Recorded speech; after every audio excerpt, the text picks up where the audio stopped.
வணக்கம் உறவுகளே, சற்று முன் கிடைக்கப்பெற்ற ஒரு மிக மிக முக்கியமான செய்தி ஒன்று வெளியாகியுள்ளது.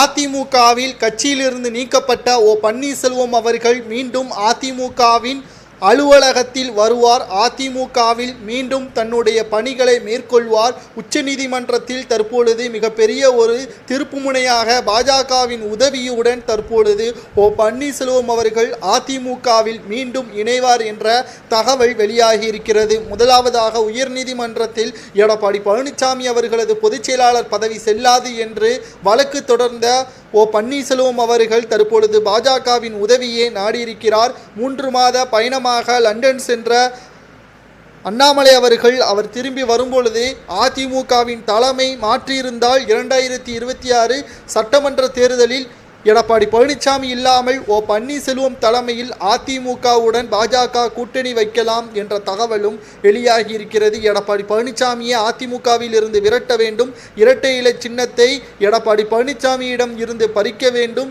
பன்னீர்செல்வம் அவர்கள் அதிமுகவின் தலைமை ஏற்க வேண்டும் என்பதற்கேற்ப பாஜகவின் உதவியை நாடியிருக்கிறார் பன்னீர்செல்வம் அவர்கள். எடப்பாடி பழனிசாமி அவர்கள் சமீபத்தில் நடந்து முடிந்த மக்களவைத் தேர்தலில் மிகப்பெரிய ஒரு தோல்வி, வரலாறு காணாத தோல்வி. இதுவரை 23% ஓட்டுக்களை அதிமுக குறைந்த அளவு ஓட்டுக்களை பெற்றதில்லை. இந்த முறை பெற்றிருக்கிறது என்றால் எடப்பாடியின் ஒன்றுமில்லாத சக்தியாகத்தான் எடப்பாடி தலைமை இருக்கிறது. ஜெயக்குமார் மற்றும் மிக முக்கியமான மாஜி அமைச்சர்களை கைக்குள் வைத்துக்கொண்டு அதிமுகவை ஆண்டு கொண்டு வருகிறார் எடப்பாடி. ஆனால் அது சட்டமன்ற தேர்தலுக்கு முன்பாக நடைபெறக்கூடிய உள்ளாட்சி தேர்தலில் மிகப்பெரிய ஒரு பாதிப்பை உண்டாக்கும். தற்பொழுதே செங்கோட்டையனிடம் பல புகார்களையும் அதிமுகவின் நிர்வாகிகள் அளித்து வருகிறார்கள். தலைமையை மாற்ற வேண்டும், அப்பொழுதுதான் உள்ளாட்சி தேர்தலை சந்திக்க முடியும், வெற்றியடைய முடியும். இல்லை என்றால் மக்களவை தேர்தலை போல உள்ளாட்சி தேர்தலில் தோல்வியடைந்தால் 2026 சட்டமன்ற தேர்தலில் அதிமுக எதிர்க்கட்சி அந்தஸ்தை கூட இழக்க நேரிடும் என்று பல்வேறு தகவல்களை கடிதம் மூலமாக செங்கோட்டையன் அவர்களிடம் கொடுத்திருக்கிறார்கள். எடப்பாடி பழனிசாமி அவர்களது வரட்டு கௌரவத்தால் அதிமுக அழிய தொடங்கிவிடுகிறது.